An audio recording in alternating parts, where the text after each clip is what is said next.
This content is brought to you by Fisher Improvement Technologies Online, a learning platform that includes self-paced courses, knowledge sharing, and networking opportunities for safety, quality, and performance improvement professionals. Join now for free at online.improvewithfit.com. This show is brought to you by Safety FM. Over 25 years helping leaders reducing errors and incidents. Here is your host of the Essential Leadership Cycle podcast, Rob Fisher. Hello, everybody, and welcome back to another round of the Essential Leadership Cycle podcast. I'm your host and intentional leader, Rob Fisher, and today we've got a real treat. With us today is Dr. Jeff Feltzer. Now, Dr. Feltzer is well-renowned in using the understanding of the essential leadership cycle and the arrow concepts that we've talked about many times here on the Essential Leadership Cycle podcast. And I'm going to let Dr. Feltzer introduce himself. He's also the author of several accredited programs in the, I believe it's the American Association of Family Practitioners. So I'm going to let AAFP. So I'm going to let Jeff talk a little bit about that. And here we go. Jeff, welcome to the program. Great. Thanks for having me. Excited to be here. So I'm Dr. Jeff Feltzer. I'm a dentist by trade, and I had had several businesses, including offices and a dental laboratory over the years. And I always thrived with the education that I received after dental school, which is a lot of leadership courses. We did a lot of diversity and inclusion courses. We did a lot of diversity in thought, diversity in personality. And I gravitated towards it because I felt it was missing in our curriculum in dental school. So I really enjoyed it. I gravitated towards it and found quite a bit of success in it. And we did a lot of things like Myers-Briggs, DISC, other leadership protocols, etc. And I had good success with it. And I was ready in my career to move on and get more into the coaching space, a lot like yourself, Rob, and be more of an educator rather than, a practitioner and a business owner. So I decided that it was time to sell the businesses and get into this space. And I had some opportunities with some other coaching organizations. And I was at an open water swim with Lynn Kaczmarek, who is the president of Equilibria in Sport and in Education. And she says, before you take a job, you've got to go down to Houston and give me 2 days with Equilibria and tell me if you think you'd go elsewhere, if you'd make Equilibria your life. And I figured, okay, Lynn, I just met you, but you know what? I think me and the wife will go to Houston for a 2-day vacation, and I like those types of seminars, and I enjoyed that type of education. So we went, and lo and behold, she was correct, and it was the greatest thing I'd ever seen in terms of its ability to contextualize personality diversity. And you have this knowledge that I find it's a simpler way of delivery than Myers-Briggs or DISC or other ways because of the simplicity of the colors. So easy to contextualize that day in and day out with that knowledge. And I was sold. And I requested to meet with Lewis Sr., who is the CEO of Equilibria, for breakfast after it was over. And he thought that I was there with Lynn for sport. And I said, no, Lewis, we have to bring this into healthcare. I mean, we have to wrap this up and turn this into a healthcare product because healthcare needs this more than any other industry on the planet. And, I know, Robin, we met several years ago. You work with high-risk industries, and you and I bonded immediately on the concept that healthcare is the world's leading high-risk industry. Right. With estimates of 250,000 to 440,000 accidental deaths every year as a result of error, most of which as a result of poor communication. So this is the logical next step for somebody like yourself and for me to bring this into, again, the world's highest risk industry, which is healthcare. So Lewis says, okay, let's bring this into healthcare. What does that entail? And I said, well, funny you should ask. And we're at the Four Seasons in downtown Houston. And my wife was with me, and my wife's a PhD in biochemistry, and she does a lot of support work with me with Equilibria. And I said, well, the first thing we need to do is to get this accredited so that if physicians and nurses and healthcare providers come to these seminars, they have continuing medical education credits for their time on top of the knowledge that they will gain. And so we left, and my wife said, how are you going to do that? I said, I don't know. I've never done it before. And she goes, you told them you were going to do it. And I said, well, I guess I'm going to do it. And sure enough, in several months, we put it together. We wrote a lot of IP that combines with the leadership cycle and with the e-colors. And sure enough, we got it accredited with the AAFP, which is the American Academy of Family Physicians. And that has a lot of crossover to a lot of other licensing boards, from nurses practitioners, etc. So it's kind of a nice umbrella for healthcare providers to go to one of our workshops and actually leave with the credit they need for their licensure. So that was really, really nice to have that as an added benefit. Yeah. So what are your e-colors, and how do you think those came into play with the, we can make this work? How are you going to do that? Well, we'll figure that out. Yeah. Well, that's classic yellow-red. I'm obviously a doing socializer, the yellow-red. And sometimes I think you've met Chris Kern on this program as well. And she is also yellow-red. And her and I feel like we were kind of separated at birth. We have the exact belief that this belongs in healthcare, and we almost talk without talking. We're just like, yeah, you get it. And so sometimes we tend to jump in with both feet, and sometimes don't dig into our green and get more of the how and more of the data and more of the analyzing of the situation. So that's a great example. Now, fortunately for me, my wife is a blue-green. So when it came time to actually do what I said I was going to do, she was the one with the patience to sit down with me at the computer. And I tell her this is what I want. These are the studies I want to justify the science. And I wanted it right now, as a typical yellow-red would. And it was actually in this moment in doing the program that I really understood how important this training was for me personally. So I would tell her, I need this, I need articles that say this. And finally she said, stop, leave the room, and give me time to find what you're looking for. And I had to take a deep breath. Okay, all right, pause on my yellow-red. Leave the room, let her do what she does, which is the blue-green side of the mental exercise. And then in 20 minutes, I came back as she requested. She said, I think I found what you're looking for. What should we do next? And of course, I jumped right in with my, already pre-planned thought of what we should do next. And she's like, leave the room for 10 minutes. I will do this, and then you tell me if that's what you're looking for. So I learned to operate with her in a much better way, which I think really not only helped our marriage, but helped us get this to the market quicker, because we were leveraging the strengths of all four colors, being that her and I are of different halves of the e-colors. So that was really, really neat to see that happening in my personal life as it related to getting this out from a business standpoint for equilibria in healthcare. Well, and I think that you made a very strong point there.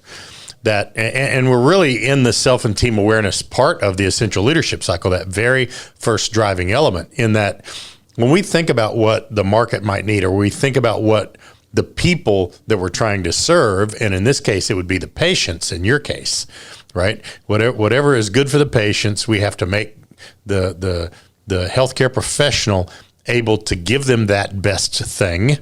And in order to do that, sometimes we really have to be self and team aware to make sure that product meets all the requirements, has all of the background, meets the science, is presented in a way that may not be the way you and I like to see things, or at a pace that you and I may not like to do things, but is the pace that's needed. And I think that really manifested itself in your accreditations. It did. And it was really neat to see it playing out, again, personally as well as professionally in that moment. And that's when I realized that this runs much deeper than just getting this knowledge base for professionals. This will help you in your marriage. This will help you with your friends, with your children. All kinds of things start coming up as a result of it as you become more self-aware. And in my career, I was successful for the most part. But looking back after having this training and meeting you and meeting Lewis and working with Chris and putting this together, I realized that I had glimmers of understanding of points on the leadership cycle that I could succeed at, but it never came together like this. This was a roadmap that was so easy to follow. It was sort of like having Google Maps, in terms of a roadmap to really utilize these in a way that just aren't little glimmers of success and glimmers of good knowledge. It put it in context that would have helped me tremendously in my career, that I wish now that I had this when I started my career. Yeah, I think there's a lot of that going around, because, we've been told our entire careers, and I'm quite a bit older than you are, a lot of what to do's. Here's what you should be doing. But being told how to do it and how it works for someone in a way that each different individual understand what that means to them and what they can do, that's next level. Absolutely. And I think Chris on the program last time had those moments when she met you as well, this understanding of error versus violation, and the way that Fisher Improvement Technology defines things that were always inherent in our work, but maybe I didn't really know how to define it and understand it and tackle it because I didn't have that empirical understanding of what was happening. It was just happening, and I was doing my best to manage. Yeah, and I mean, really, if you use the human nature characteristic of, look, we like to blame things. We like to blame people. We like to blame objects. That's a human nature characteristic. So there's no reason, unless you're taught otherwise, to go draw clear lines of separation between error, deviation, violation, active error, latent error, and what drives those. But once you realize that, well, if I don't want to just blame, if I really want to get to the core of things, that means we can start preventing these bad things from happening. I'm going to have to draw those clear lines of separation. It almost automatically slows you down and gives you those clear lines that we didn't have early in our careers. I agree. So ultimately, I know we're all in agreement. I always joke, we all drink the Kool-Aid, but we get it. We understand that this isn't just for medicine. I mean, this really is just a human behavior thing. This is for any organization or for any individual, whether, individually, small organizations or large organizations. Everybody really, really needs this. And I think they'll find those missing pieces, not only in their personal life, but in their professional life as well, or in their organizational life as it pertains to large health organizations, et cetera. So what I'd like to do, if it's okay with you, is dive in point for point to give the audience a little understanding of exactly what we've done with this with healthcare as it relates to Fisher Improvement Technologies and Equilibria in terms of self and team awareness, and what we've done to operationalize that knowledge through the leadership cycle. I think that's important for people to understand because while it's been done for healthcare and a lot of other high-risk industries, I think it's important for people to understand, on the one hand, if you're a healthcare professional, but on the other hand, if you're a patient, there's some things that you should reasonably expect from your healthcare professional to ensure that you're getting the best care possible. Absolutely. And that starts with self and team awareness, as we both know, the beginning of the leadership cycle. And that's the sort of the foundational training, really, is once you understand yourself and you can come to understand others in the form of your team and in your patients, you'll have such a better understanding of how to work with your team, but then also how to understand your patients and articulate their care to them in a way that will help them be the most compliant for the best results. And that really comes from that self and team awareness. Well, I love that, Jeff, because if you start to look at the healthcare provider, the healthcare supporter, and the patient as a team, that's a little bit of a different way for people to be looked at than I experienced in my interactions with healthcare. Would you agree? Oh, absolutely. And I wish, again, back to I wish I knew this before. I can think of the times, and I just turn red when I think of the times that I was over that patient talking as a yellow, thinking I was being charming, I was being informative, I was being all of these things, and I was more than likely engaging with a green or a blue, and I was probably just too much for them. And I think sometimes that got lost. A lot of the care perhaps got lost in translation because I wasn't pressing pause on that tendency. And I should have spent more time listening. I should have spent more time explaining data rather than just Jeff Feltzer stuff, which is sort of that high yellow. And it's one of those, you can be retrospective on these things, and it almost makes you blush sometimes. It's almost, I loved one of my very first interactions was the difference between talking at people and talking with people. Yeah. And I remember you're a yellow also, correct? Yeah. My e-colors are yellow over blue. Yeah. So we both have that tendency. We're very people oriented. So obviously, we all understand on the podcast with the audience that self and team awareness is that foundation. If you don't have that, it's very difficult to transition down, logically through the cycle, which obviously brings us to shared vision and values. one of the things that struck me through the training was, I think of my own organization. We had a vision and mission statement that's on our website. At one point, we all sat around as a team of almost, 10 of the leaders within our organization. And we thought we crafted this wonderful paragraph. And we did. And I don't even remember what it was because we posted it on our website and never went back and revisited it. And when I went through the training with you and with Equilibria, I realized that part of the reason why this is so important is, the second of the driving elements is because we have to revisit that mission and that vision every day, and nobody does.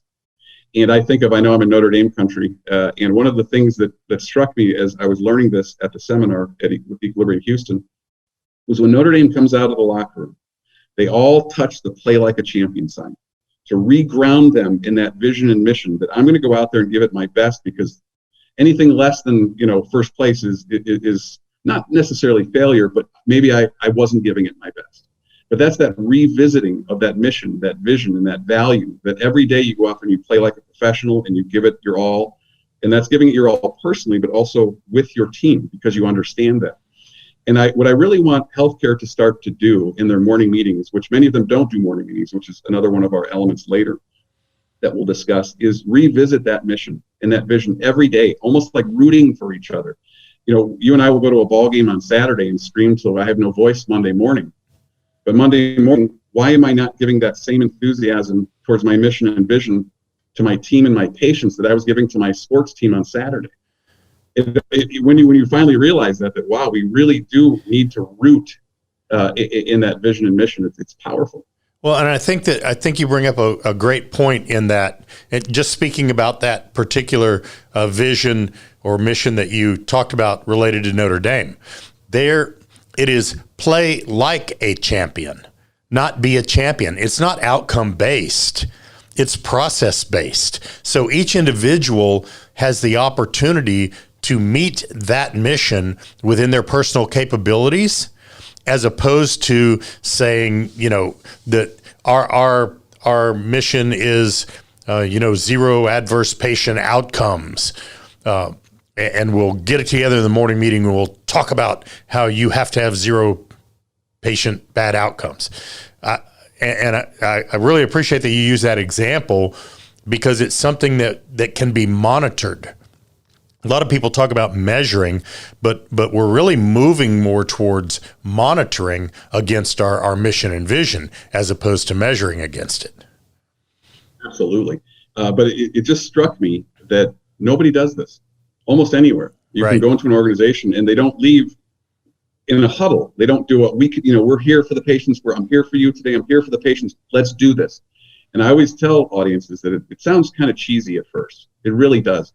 But in a very short period of time, it's very much appreciated, because we are social animals. We're like pack animals. We need each other. We need to draw off each other's strengths and enthusiasm to be successful.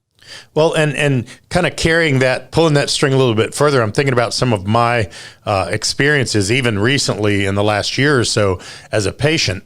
I always felt more comfortable when everybody that was going to perform on me was in the room at the same time, so I could see how they interacted with each other. But very often what you get is the surgeon coming in and briefing you, the nurse anesthetist coming in and briefing you, the anesthesiologist coming in and briefing you, the support people coming in and briefing you. And they're all saying the right things, but you don't really have a chance to see how they're going to interact when they're together. And to me, that as a patient, that gives me a level of comfort and a level of trust. That process that they use to ensure that everybody's on the same page.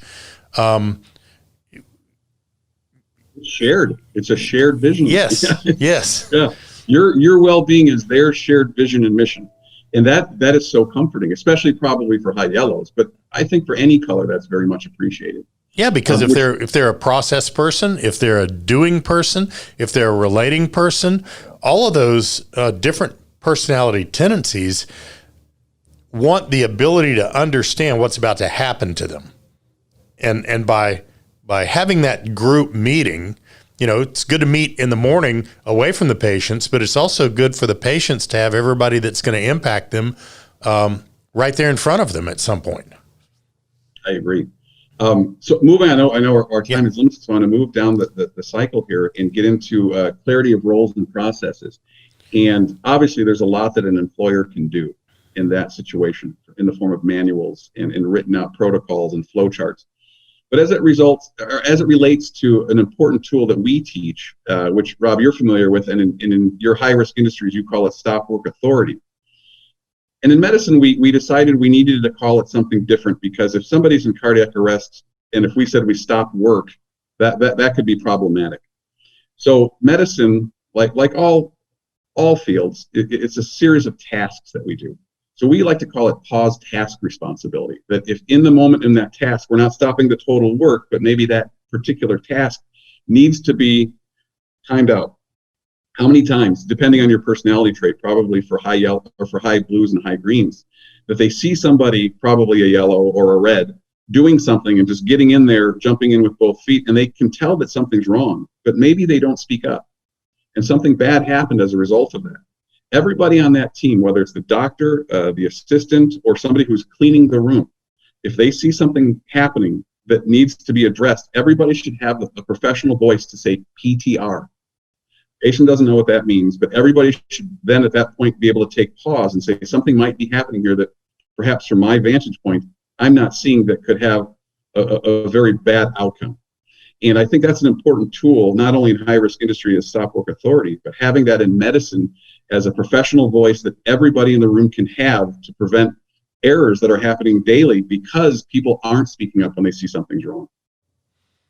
Yeah, and you provide tools to be able to do that. So, if you look in some of the high-risk industries that have stop work authority, that empowered people to do things, but it didn't really enable them to do that. So pause task responsibility is seen as that enabler, because you can use pause and play to do that, right? Absolutely. And that's the neatest thing about it, is it's certainly not an excuse for people to always speak their mind. That's not what pause task responsibility is. But if a surgeon is cutting and his vision is completely localized to where he's looking, but something else is happening that could be cutting off an airway, somebody needs to speak up because he's not in that space. And oftentimes these things happen without people speaking up. And again, these horrible things have these terrible outcomes because people didn't speak up. So that's when it's appropriate to utilize pause task responsibility. Well, a lot of teams aren't trained on that. Right. And I think that understanding of how errors happen related to strong task focus versus situational awareness, and how really that other person is as responsible for the situational awareness as the surgeon may be, because the surgeon has to be focused on the capillary or whatever it is that needs their focus in that moment. So it again provides an enabler to minimize potential impact on the surgery or on the patient. Absolutely. So a very powerful tool. One of the tools that we teach in equilibrium healthcare as it relates to clarity of roles and processes. One of our tools, but a very important tool that's oftentimes, for many reasons, not implemented in an organization. Number one is, surgeons sometimes, they always joke about the God complex. Who's to tell me that I'm not completely situationally aware? Well, nobody is. And it's through self and team awareness where people will have the respect for each other to utilize PTR, because they'll realize that it's not just somebody talking because they can talk. It's because it's a real tool that has real implications for success rather than failure. And that comes back to that self and team awareness. And if you don't have that, practicing PTR is difficult. So if it kind of shifting back, I know we want to go forward, but how important is understanding the other people in the room and how they need information, or how you need to get information from them? Oh, absolutely. And if that first piece of self and team awareness isn't implemented, you're going to have a hard time explaining as a yellow to a green the world as you see it, because they do filter the world in a much different way. But if I'm aware of my yellow tendencies, like I was with my wife, and I was able to press pause and she was able to help direct me in that moment, if I'm working on a team as a yellow and I'm surrounded with a team that's helping me that perhaps has different color combinations, me knowing that will help me press pause on my behaviors, which is a reaction, not a response. And I need to learn to be more responsive rather than more reactive. But if I understand my team and I understand myself, that outcome and that communication as it relates to that outcome is going to be far improved. So how does all that shameless prompting here, how does doing those driving elements well impact trust in an organization? Well, taking us right to that next thing, which is trust. If you're coming out of those first driving elements, knowing yourself, knowing others, having that shared vision, that shared mission, and now having those roles and processes that are all agreed upon, trust is a much easier thing, and it's a multiplier. Trust is once you've done it sequentially. I always like to joke, and I'm jumping the gun a bit, where we ask a potential client, what's the first thing you want from your team and from a new hire? Well, they want accountability. Okay, what did you do to get that person to the point where they were competent in accountability? Well, I just expect they're going to do what they're supposed to do. Well, look at all the things you missed. You didn't help with self and team awareness training. You didn't have a shared vision and mission. You didn't have clarity of roles and processes. And then that client's like, wow, I guess accountability is my responsibility to get them to accountability. It's not their responsibility to just be accountable because I hired them or because they're on my team. And that bridges way across medical. That's really an organizational knowledge issue, leader knowledge, language and behavior issue that spreads way beyond medical and healthcare. Yeah, it's organizational. It's just behavior. It's human behavior. And again, really, we touched on it earlier. It's ultimately that understanding that if we don't have that self and team awareness, we're going to be stuck in reaction mode.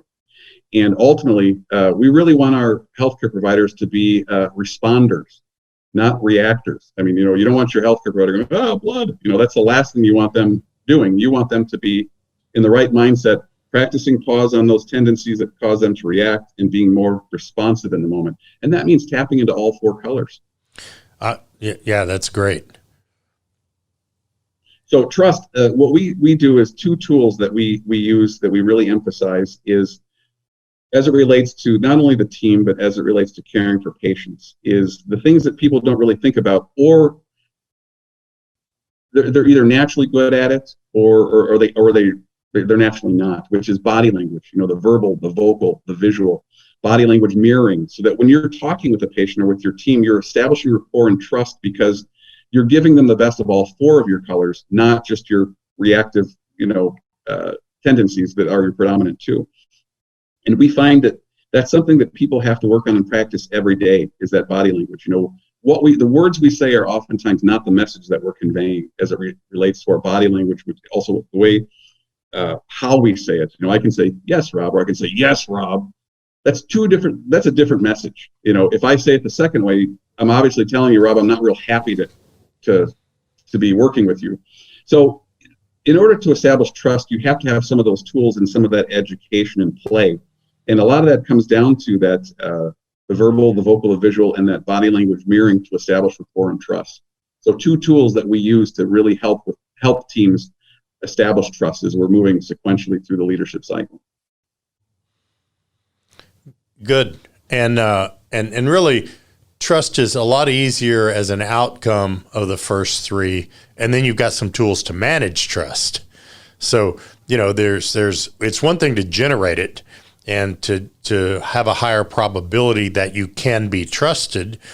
Then you have to go that next step and do the things that show that the people's desire to trust was well founded. And manage that trust. Good. Fantastic. And as we move on, obviously, well, one more point on that with the trust is what's really interesting during our workshops, we do these experiential exercises that give people the opportunity to chime in and talk about their tendencies as it relates to their verbal, their vocal, and their visual. And it's one of those light bulb moments for all participants when they realize, wow, yellows really do have a strong verbal, vocal, visual presence that's very yellow. And greens have a verbal, vocal, visual that's very green, and it's very identifiable. But which is why I love e-colors. It's simple to identify, and then it's easy to manage it, because if you can predict it, you can manage it, as we always say. And having that knowledge base and that foundational knowledge of the e-colors as it relates to the verbal, the vocal, and the visual is huge as that multiplier as far as trust is concerned. which leads us into obviously diversity and inclusion, and diversity, equity, and inclusion. Lots of different ways of saying that. But what I found to be groundbreaking with Fisher and with Equilibria as it relates to the D&I piece is we all know that we have conscious, non-conscious biases. We can't stop that. That is the norm. That's just the lay of the land. But what we can do is we can learn to start when we meet a new individual, whether that's a patient or a new team member.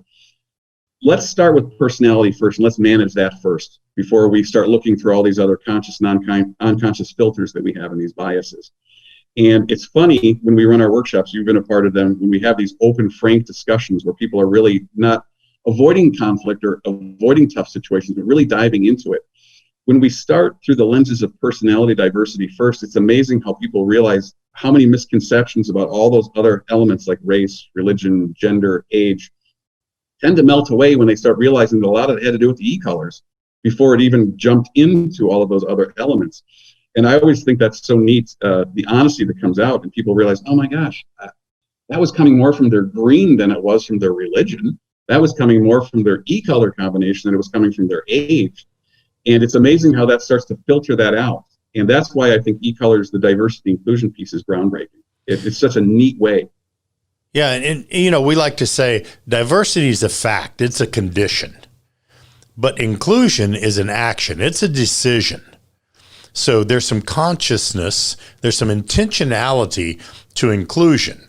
So if you start with the personality tendencies and understand that certain people with certain personality tendencies like to give and receive information in a certain way, that makes the ability to be inclusive much easier is the wrong way to say it, but much easier than just trying to come to terms with, do we agree on religion? Do we agree on race? Do we agree on all of those other things where we have these biases? I love that. It really, it's funny, as you're saying that, you were touching on exactly what makes Equilibria and Fisher so different and so much better than all the other modalities out there. Is as we talked about that, it made me realize that it's through those driving elements all the way through trust down to D&I, that all of those tools, when I was saying before, I always had glimmers of these, but I never really had a way of empirically putting it all together in a way that made sense to me. By the time you get to D&I in our training, you've already been through the first three driving elements, and you've gone through trust. D&I is such an easier conversation to have when all of that is understood. And that to me is really what made this groundbreaking to me, is that by the time I got to D&I, I was already educated with that knowledge base starting at the beginning of the cycle with self and team awareness. And that to me is what makes it groundbreaking. Yeah, I think the deep part of being able to recognize diversity, and then part of the I part of being able to be inclusive, those are simpler when you have tools. I agree. I mean, imagine a team with a diverse team of different ages, religions, races, genders. If you have that, and most of us live every day with those diverse teams. If I could be going into that team already being self and team aware from a personality standpoint, if I could already have that shared vision and mission, because we're there for the patients. I'm not there because, Rob, you're older than me. I'm there because you and I are working together. Age has no impact in our vision and our mission. And in terms of our clarity of roles and responsibilities and processes, none of that matters, because we're there to execute a job for the betterment of the patient. And by the time you get to the D&I piece, you've been through trust, and a lot of these things that are these conscious and unconscious biases tend to melt away because we're already well versed in those first elements. And I also think on D&I, and I know we're spending some time on this because it's important, it's vital. If you use the process to develop trust, then people will be as diverse and inclusive as they trust you will deal with. So if trust doesn't come first, then you're going to limit diversity and inclusion. And I think we see that all over the place. So, I mean, that's fantastic. And then that impacts the way people commit, right? Oh, absolutely. Which brings us to the next point, commitment. Again, back to when you ask a prospective a client or a leader in an organization, what do you want more? Well, they're asking accountability. I want commitment. Great. But what did you do to get to that? To get to that point. And with commitment, what we really try to work on are the things, I have this written out here, give me a second. So two of the tools, of the many tools we have, is the morning meeting that we like to call a W3H. Now, I look back at my morning meetings in my organizations, and glad that we did them, because most organizations don't do them, which I could never understand. How much error could be eliminated if people could just meet for 5 minutes every morning effectively and share information that if that wasn't shared, usually ends up in bad results later. So just making sure they actually do a morning meeting, and how within your organization do you establish morning meetings? How many people is ideal? Who should be leading it? How should you be looking through the filters of the e-colors to lead that meeting if you in fact are the leader that day? And what do those filters look like? So we do what's called a W3H meeting, which is essentially every morning a meeting should happen, and there shouldn't always be the same leader. It should rotate, because we're all leaders. And once you've had this knowledge and we've gotten to that point, which is commitment, we should all be leaders, again, because we all have that professional voice that's part of the team. And we should be asking in that morning meeting, if I was leading that meeting, I should be asking, what could go wrong today? Who could give us problems today? Why could we have challenges today? How are we going to mitigate them? So I've gone through the 4 filters of the 4 e-colors. And it's amazing when you do that, the people that chime in that have their strengths as their top colors are giving you really good whys and whats and whos. And once you do that, you're getting such a better understanding, and this can happen in 5 minutes, a better understanding of what challenges you all face that day and what you all can do to mitigate those challenges because you talked about it for 5 minutes. So anybody can lead a meeting, but you have to lead it through those filters. So I always like to say you've scratched every itch. Every color had an opportunity to chime in on what those challenges are for the day.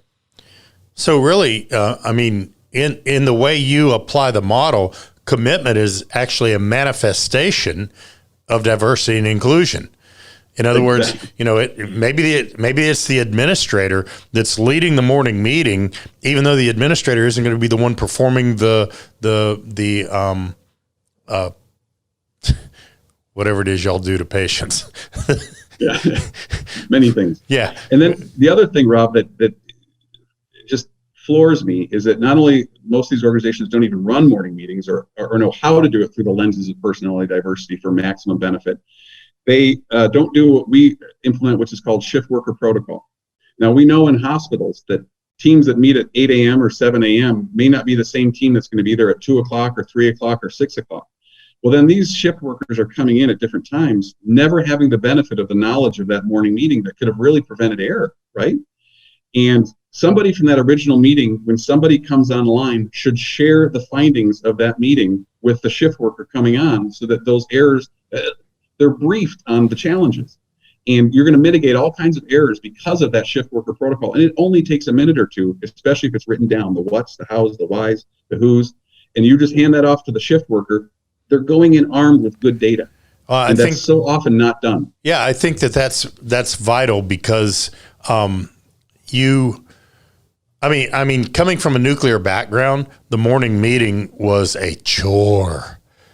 But making it 5 minutes and the refresher meeting for new members 2 minutes doesn't upset the day and doesn't make it so overwhelming that people don't want to do it and do it well. And then having a process, back to clear rules and processes, having a process that people can follow that produces those outcomes. Having the commitment to stick with that process really is part of the cycle. Yeah, it's funny. You and I know that once we start talking about these, every new thing that we touch on is just embedded in all the things that we just talked about. It's all the same thing, but logically laid out in a way that maximizes the use of these tools. And another tool that we use as far as commitment is conflict management. You have to be committed to understanding that conflict's going to happen, but rather than being reactionary in those moments of conflict, you have to be responsive. And we tell people what does conflict management look like in this organization moving forward? And once everybody's well versed in this, it makes conflict and conflict management, whether it's an ombudsman or an HR rep who's having to mitigate this situation. If you understand that we try to do it in 4 easy steps. The first thing we should do, let's say Rob and I, we get in a fight, you and I, in the morning. Well, rather than me doing my natural tendency as a yellow-red, which is, Rob, what's wrong? What's wrong? I want to engage because I'm an engager. I want to go right to you. Well, let's say you're not a yellow. You may be a green, and you may need time to process before you're ready for Jeff to jump in and be all yellow all over you. You need data. You need time to process this before you're ready for my engagement. So what I need to do is I need to press pause on my yellow and go through conflict management sequentially. And I need to start tapping into my green first. What are the facts? Before I naturally want to jump in and be yellow, what are the facts as I see them? Okay, and this is an independent exercise that I need to have. And then I need to go into my green, which I don't have a lot of green, so I have to dig really deep. Oh, I'm sorry, I have to go into my blue. My green first, then my blue, and then I need to really think about as a relator, how did Rob see that? Like, what could be going on with Rob today that maybe I'm not seeing because I haven't had time to process it because I'm so yellow? So my facts, Rob's facts is maybe as the best that I could see them. And once I have a pretty good understanding of the green and the blue of that situation, now it's time for me to calmly engage you. Okay, Rob, as I saw it in the moment, X, Y, and Z happened. As I've thought about it, I can understand that from your vantage point, X, Y, and Z could have been much, much different. And help me understand, those facts as I see them for myself and as I think maybe for you. And then you can be ready as you've had time to analyze and think about it, to share your green and blue findings with me. And then hopefully we're calm while we're operating in our yellow, which is to engage each other. And then, really that ratchets conflict down pretty low when we realize that we don't engage until we've had the independent thought exercise that is our green and our blue. And then once you and I can agree that, hey, this happened, we don't like that happened, but moving forward, what can we do in our red, our do, what can we do to not have this happen again? And then you and I can make a plan to make sure that we don't repeat that same mistake because of a lack of understanding. And not to say that conflict sometimes can't be so far outlandish that you don't have the ability to do that, but if you really press pause and go through conflict management sequentially in that order, the outcomes are outstanding. And that's one tool that I wish I had through my career. Well, and maybe if you take the word conflict out of the statement, you could apply the exact same tools to an interaction with a patient that you think you've explained something very well to. I've been very clear, the old Charles Emerson Winchester III. I do one thing at a time. I do it very well, and then I move on. The patient's perception of what we would call conflict in the healthcare team, you can use those exact same tools and methods to improve the communication with the patient that could produce a better outcome. Absolutely. It's so funny because it brings us into the next, it all dovetails. It's almost hard to do this once you've had this knowledge, because it's hard to separate them because you've learned them sequentially. So which takes us into accountability, which is, again, what everybody always wants is accountability. And again, you have to go through this sequentially to get to accountability. One of the things that, again, we find shocking that a lot of organizations don't do is, they love to do their morbidity and mortality conferences quarterly or yearly. But what they don't do is they don't review their errors daily. And as you know, in error reduction, if you're not consciously aware of errors that you've made before, you're going to continually make them over and over again because you're not reviewing errors that are commonplace. So by every morning having what I call a performance board and just writing up there the top 10 things that are the most common mistakes in your unit or on your floor or within your morning huddle team, and being aware of those and spending 10 seconds to relook at those, and then maybe go back to your vision and mission every day, say, today we're not going to repeat those same mistakes. That could be a vision and a mission. And if everybody's aware of those on the performance board daily, the chances of repeating those errors goes down exponentially. Well, because you can talk about how you're going to prevent them, right? Exactly.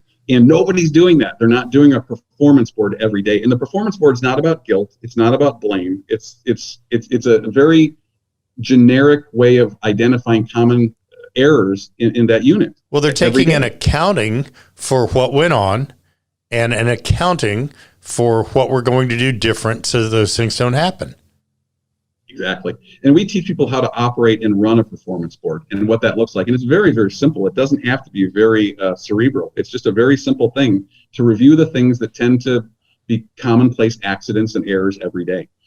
And that brings us to the next one, which is communication skills. Again, this is where it all kind of bleeds together with a patient. Delivering information of a difficult nature to a patient. What does that look like as it relates to the 4 colors? If I went in there as just a yellow right off the bat, and I was just being yellow to you, and I have to tell you that you're dying of cancer, that's going to be a little off-putting.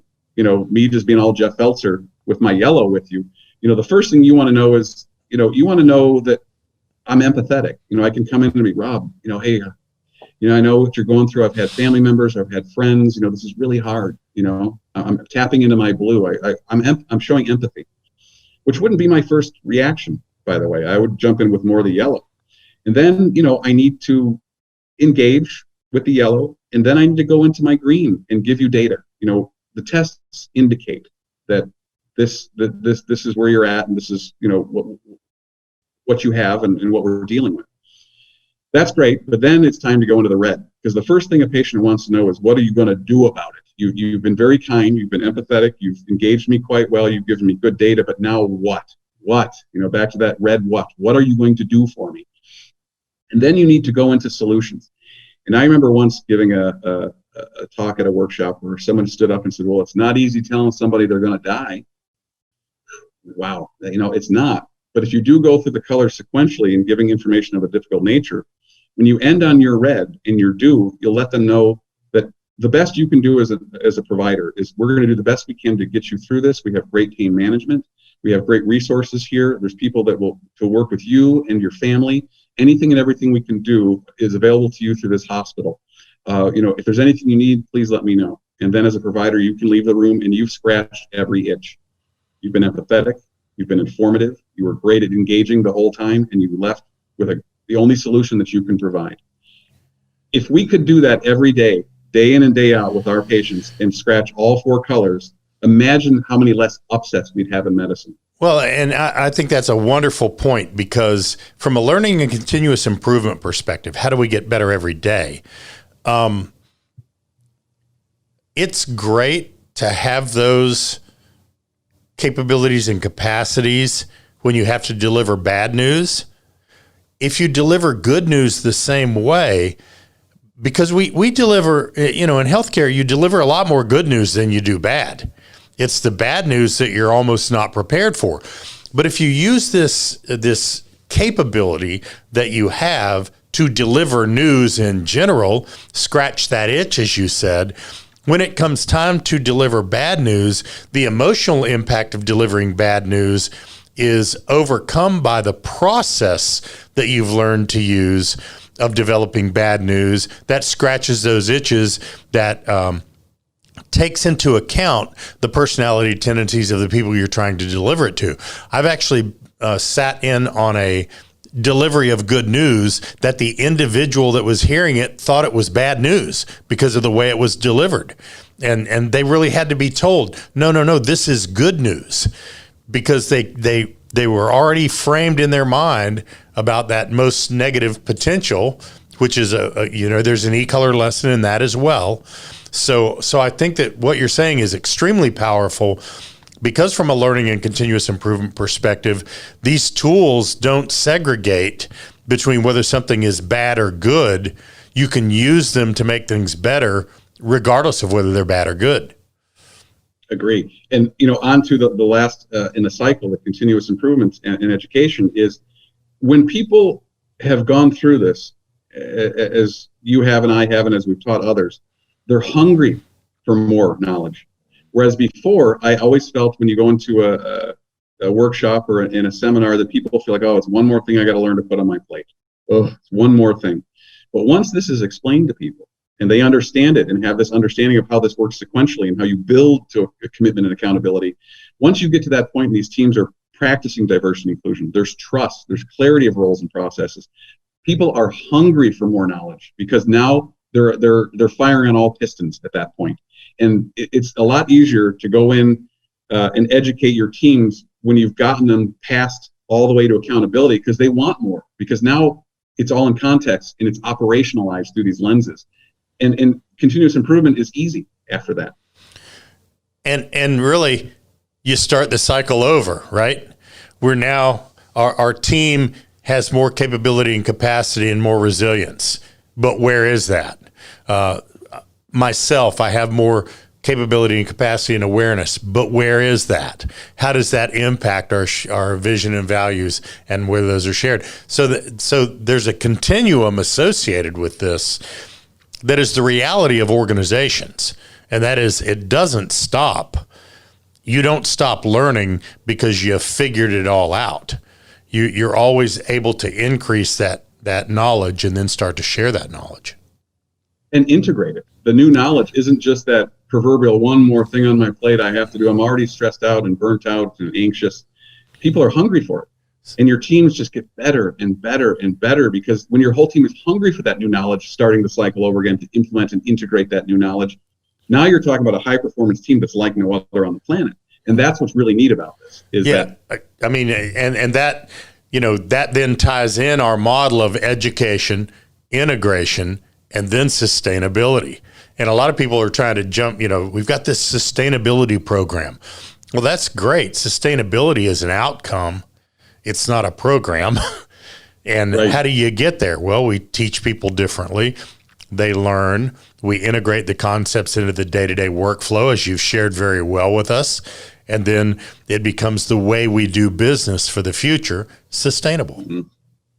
And, in closing, what's really neat about this for, say, an HR department or any organization is imagine team members now, the turnover rate is going to go way down because people are going to be happy. They're going to be happy because they've established the trust, the commitment, the accountability. There's D&I going on in this place. There's clarity of roles. People aren't going to be leaving. Patients are going to be more satisfied. You're going to have much less turnover in this organization. You're going to be the envy of all people wanting to come into your organization once word gets out, because the organization, again, is firing on all pistons. And that's ultimately what makes this incredible. And again, why I wish I would have learned from you and Lewis. Where was this 20 some years ago when I started? Again, I succeeded with glimmers of it here and there, but it was never put in a roadmap that just the light bulbs, just went off. It's just incredible. I want to thank you, Rob, and everyone else who's helped me on this journey and got me to the point where that we can take this into medicine in this form and articulate it in a way that is just going to be so impactful for teams and for patients. Yeah, that's fantastic. So, Jeff, tell us a little bit about how people can get a hold of you, or how people can start learning from some of the things that you talked about. So there's a lot of different ways we can engage clients or individuals or organizations. We are running open enrollments. We had live workshops that we were accredited for, but we've gotten accreditation to do them live, which is really nice. And we actually have one in November that's filling up fast. So everybody get on the Equilibrium Healthcare website and sign up for that workshop. That's a way to go through a 2-day workshop and get through these tools and get through these protocols that we teach and really learn them. Now, if you're an organization, you can bring us in.